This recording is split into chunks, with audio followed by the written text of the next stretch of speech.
नमस्कार दोस्तों, कैसे हैं आप। अब की बार मैं आपको ग्लोब के बारे में बेसिक नॉलेज लेके आया हूँ। बहुत ही मुख्य है, ये बहुत मेन है। सभी रेखाओं के बारे में, भूमध्य रेखा अर्थात विषुवत रेखा, कर्क रेखा, मकर रेखा। तो शुरू करते हैं हम वीडियो को, ज़्यादा लंबी नहीं बनाएंगे।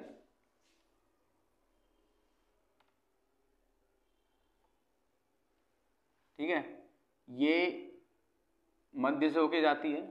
ठीक है, इसको भूमध्य रेखा बोलते हैं। भू के मध्य से जा रही है, पृथ्वी के मध्य से, यानी भू के मध्य से, इसलिए भूमध्य रेखा को हम विषुवत रेखा भी बोलते हैं। इसके उत्तर में 23.5 डिग्री नॉर्थ में जाते हैं तो ये हमें कर्क रेखा प्राप्त होती है, और 23.5 डिग्री साउथ में जाएंगे तो हमें मकर रेखा प्राप्त होती है। ये भूमध्य रेखा 0 डिग्री पर होती है। इससे उत्तर की तरफ यानी नॉर्थ में 23.5 डिग्री जाएंगे तो कर्क रेखा प्राप्त होती है, और 23.5 डिग्री साउथ में जाएंगे तो मकर रेखा प्राप्त होती है। ठीक है, और इसके ऊपर नॉर्थ में और ऊपर जाएंगे 66.5 डिग्री पे,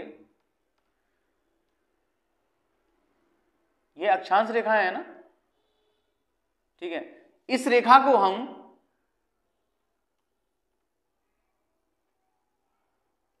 ये आर्कटिक वृत्त से गुजरती है। आर्कटिक वृत्त से गुजरती है मतलब आर्कटिक सागर से गुजरती है ये। ठीक है, और जो 23.5 डिग्री साउथ से और नीचे है, 66.5 डिग्री पर है। ठीक है, जो अक्षांश रेखा, उसको हम क्या कहते हैं, ये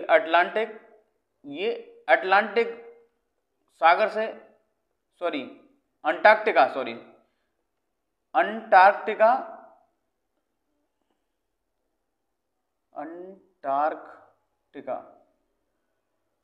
अंटार्कटिका महाद्वीप से होकर गुजरती है। ठीक है, अंटार्कटिका सागर से होकर भी गुजरती है, अंटार्कटिक वृत्त से, और ये आर्कटिक वृत्त से होकर गुजरती है। ठीक है, आया समझ में। तो इन लेटी हुई रेखाओं को अक्षांश रेखा बोलते हैं। इन लेटी हुई रेखाओं को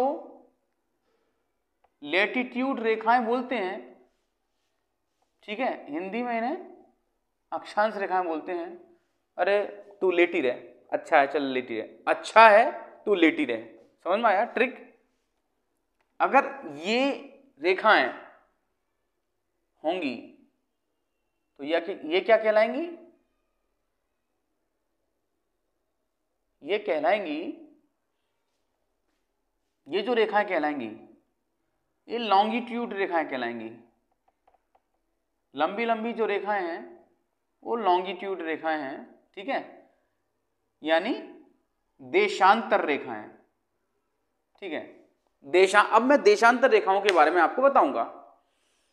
कुछ इस तरह से देशांतर रेखाएं, ठीक है, नहीं ये अक्षांश रेखाएं, देशांतर रेखाएं कुछ इस तरह से। ठीक है, इधर देखिएगा, दो देशांतर रेखाओं के बीच की दूरी यानी गोरे नाम से इन्हें जानते हैं हम। देशांतर के बीच की दूरी 111 किलोमीटर, और दो अक्षांशों के बीच की दूरी भी 111 किलोमीटर। अब समानांतर नहीं होती ये देशांतर रेखाएं, समानांतर नहीं होती। ये देखिए समानांतर है कोई, लेकिन अक्षांश रेखाएं समानांतर होती हैं। दो देशांतर रेखाओं के बीच की दूरी समान नहीं होती है कभी, लेकिन ये भूमध्य रेखा की तरफ यानी भूमध्य रेखा पर अधिकतम होती है 111.32 किलोमीटर। ठीक है, 111.32 किलोमीटर होती है ये भूमध्य रेखा पर, और ये ध्रुवों की ओर जाते हैं तो ध्रुवों की ओर होती है 111 किलोमीटर होती है। ठीक है, ये रेखा समानांतर नहीं होती। ध्रुवों से विषुवत की ओर बढ़ने पर देशांतरों के बीच की दूरी बढ़ती है। ध्रुवों से विषुवत की तरफ बढ़ती है तो देशांतरों के बीच की दूरी बढ़ती है। और जीएमटी से गुजरने वाली 0 डिग्री देशांतर मानी जाती है। ये जो बीच में जो रेखा गुजर रही है 0 डिग्री देशांतर रेखा, ये 0 डिग्री देशांतर रेखा, ये GMT से गुजरने वाली रेखा मानी जाती है, GMT से, यानी GMT मतलब ग्रीनविच मीन टाइम, यानी जहां से पूरे संसार का समय लिया गया है। 0 डिग्री अक्षांश, ये जो 0 डिग्री अक्षांश और 0 डिग्री अक्षांश और 0 डिग्री देशांतर, 0 डिग्री अक्षांश और 0 डिग्री देशांतर जो हैं ये अटलांटिक महासागर में स्थित हैं। ठीक है, एक देशांतर को पूरा करने में 4 मिनट लगते हैं। पृथ्वी को एक देशांतर पूरा करने में 4 मिनट लगते हैं। और देखिए 360 डिग्री जब घूमेगी पृथ्वी तो 1440 मिनट लगेंगे।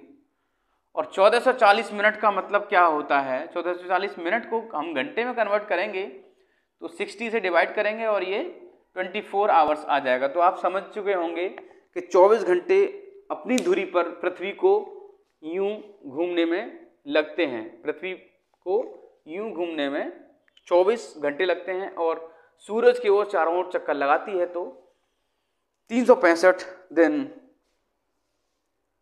और 365.25 डेज लगते हैं। ठीक है, तो आज के लिए इतना ही। ये वीडियो आपको बहुत हेल्पफुल है और कैसी लगी आप बताइएगा और लाइक और शेयर कर दीजिएगा। और इस चैनल पर अगर नए आए हैं तो इसको सब्सक्राइब करना ना भूलें। जय हिंद, जय भारत, वंदे मातरम।